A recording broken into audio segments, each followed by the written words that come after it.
கோவையில் புதிய டாஸ்மாக் கடை அமைக்க எதிர்ப்பு தெரிவித்து பொதுமக்கள் சாலை மறியலில் ஈடுபட்டதால் 2 மணி நேரம் போக்குவரத்து பாதிக்கப்பட்டது.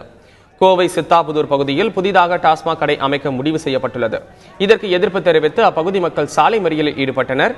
இதனால் அப்பகுதியில் 2 மணி நேரம் போக்குவரத்து பாதிக்கப்பட்டது. இதனை அடுத்து அங்கு விரைந்த போலீசார் அனைவரையும் கலைந்து செல்லுமாறு கூறினர். ஆனாலும் பொதுமக்கள் சாலை மறியலை தொடர்ந்ததால் லேசான தடியடி நடத்தப்பட்டது.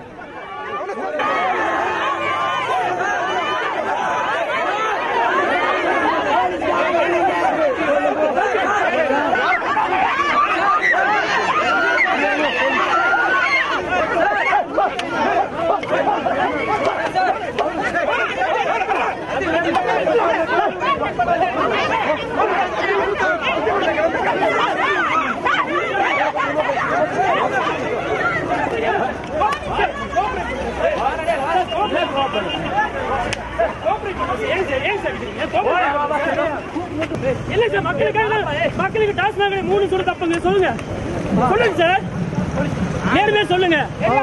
எதுக்கு அடிக்கிறீங்க? பின்னர் அங்கிருந்த 3 இளைஞர்களை போலீசார் விசாரணைக்காக வலுக்கட்டாயமாக அழைத்துச் சென்றனர். அவர்கள் காலையில் விடுவிக்கப்படுவார்கள் என்று போலீசார் கூறியதை அடுத்து பொதுமக்கள் போராட்டத்தை கைவிட்டனர்.